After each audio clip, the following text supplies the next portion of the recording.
Well, today we've had a full day here at St. Greg's. We do not have all of the scouts with us who've been with us through the day, but a number of them stayed for Mass. And as we took a break at one point, I made a comment about St. John the Baptist, and one of the scouts said to me, "Isn't he the guy that was crazy?" And I said, well, I'm not sure theologians would have put it that way, but I think so. If you really think about it, he was a nut. I'm not much of a fashion expert, but camel's hair in the midst of the desert in Israel is not exactly probably the best fashion statement.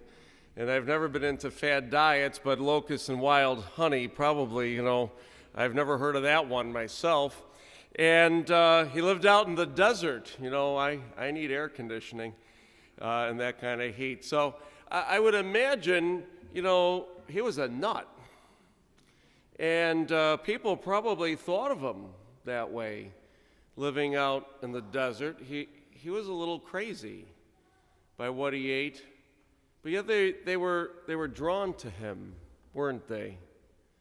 And if you really think about it, for us today, it's not that different. For someone who lives a life a little bit different, doesn't it intrigue us to try to understand why? We want to know what makes them tick.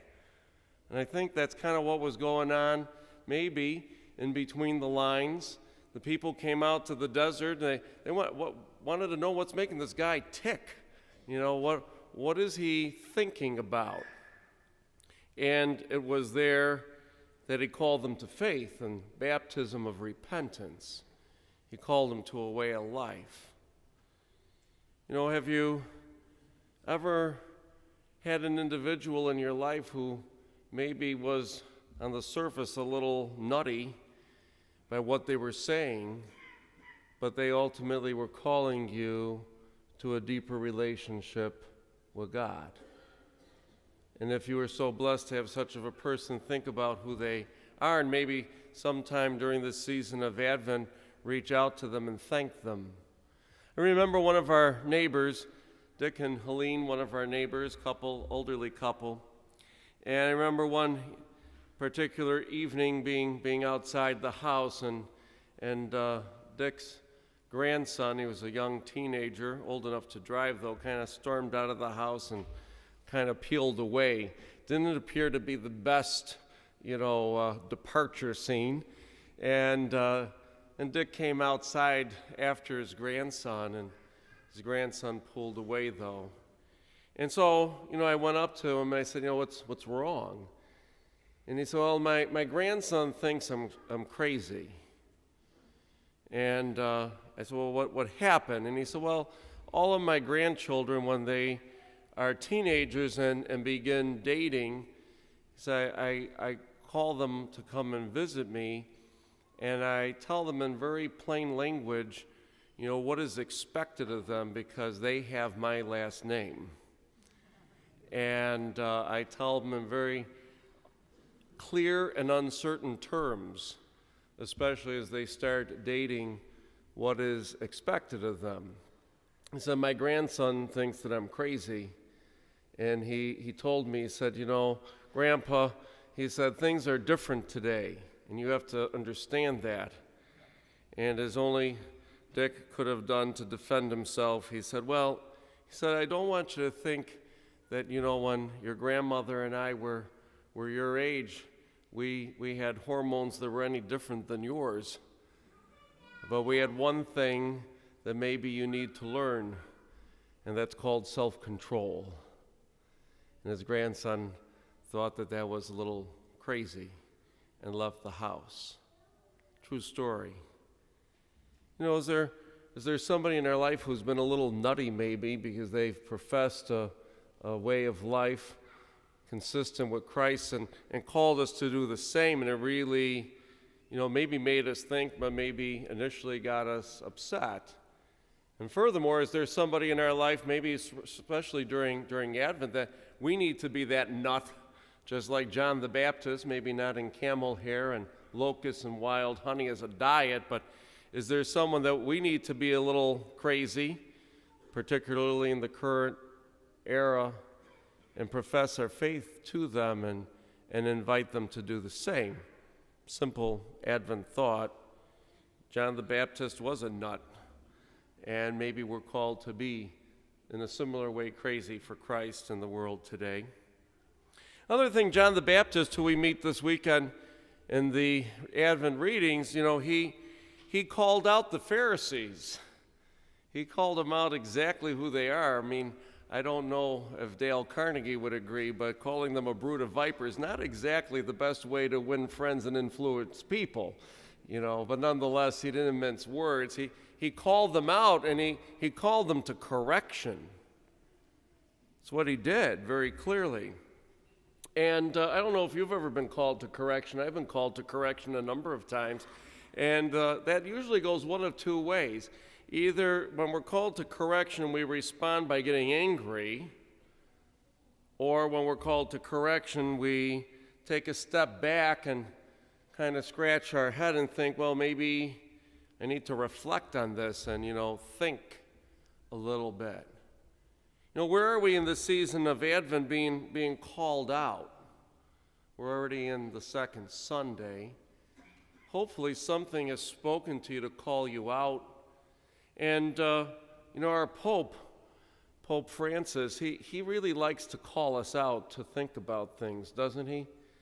He's kind of a guy that is not changed one thing of what we teach, but has definitely given us a different perspective and lens through which to look. And he's called us out on that. Priests, and soon to be priests, he specifically called us out in two ways. As priests, he called us out and he said, number one, I want you living simple lives to be an example of the gospel to others. He called the priests out on that. He called all of us out on that as priests. And the other thing is he said to the priests, and he said this to the bishops directly, he said, I don't want you ordaining any men who do not smile. Smiling, nice. I'll put that in your file. And Pope Francis really said that. Why? He said we have to exude the joy of the gospel. He said if we go around with sour faces, it's not exactly the best billboard for Christ and the gospel, You got to smile and live a simple life. He called the priests out on that. He called the world out a little over a year ago with an encyclical on the environment. And a number of people were criticizing him. They got angry. Who's this guy in charge of religion telling us what to do with the environment? And yet there are many credible scientists who have read his document saying, he really has hit the nail on the head with something for us all to reflect on as to how we are exactly using the earth and the resources that God has given us. Pope Francis brought to an end on Christ the King Sunday the year of mercy. And what did he do the very next day? Publish a letter giving permanent faculties to all of the priests to absolve the sin of abortion. Now, in the Diocese of Buffalo, that's no new news. Since, I believe, 1983, minimally the early 1980s, the bishop has always given us that permission to do.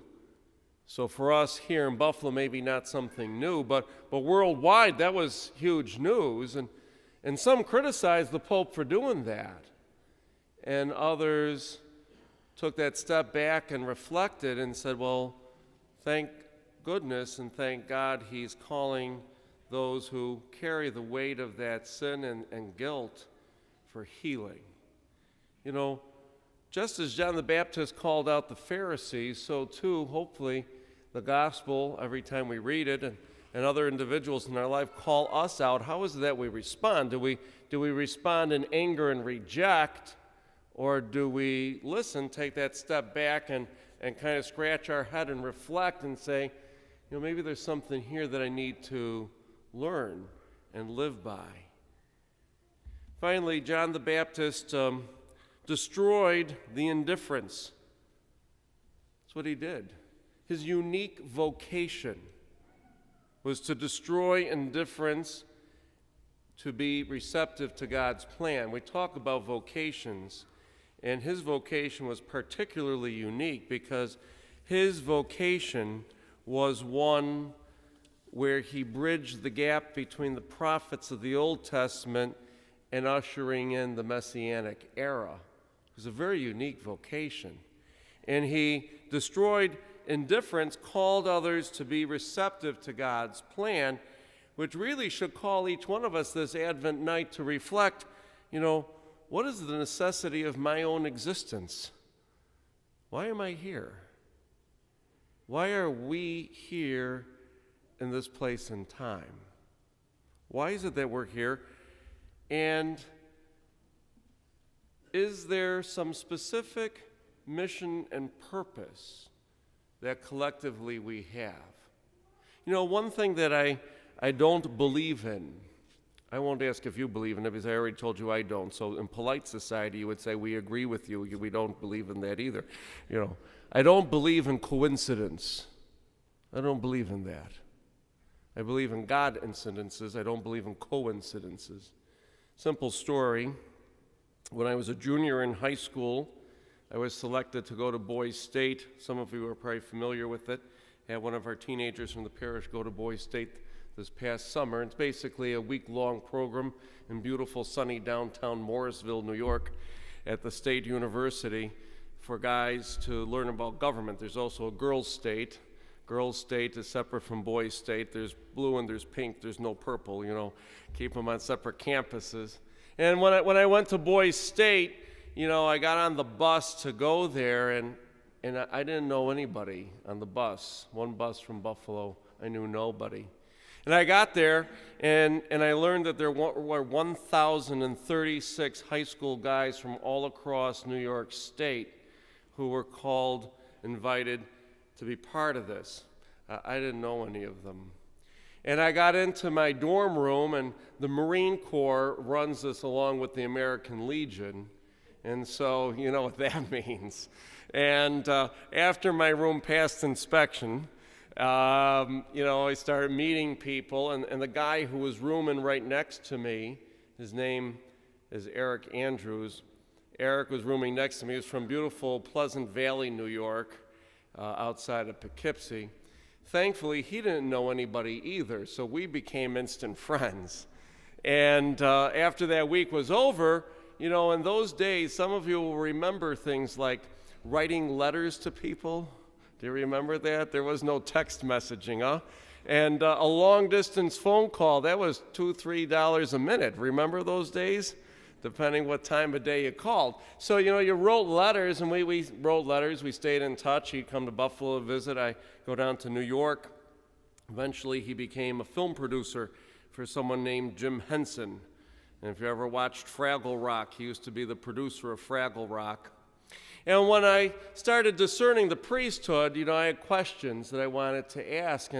And so instead of talking to my friends here, I decided to write to Eric and say, would you mind answering these questions for me? And he wrote back and he said, it's really amazing that you wrote to me that you're thinking about becoming a priest. He said, because I'm thinking about becoming a priest. And a very long story short, today is Father Eric Andrews, now the president of the Paulist Order, religious order of priests. And I'm here with you at St. Gregory the Great. 1,036 guys from across New York State. We just happened to room next to each other at the same program we just happened to both be invited to. We both happened to maintain a friendship, and we both just happened to discern and help each other discern a call to the priesthood.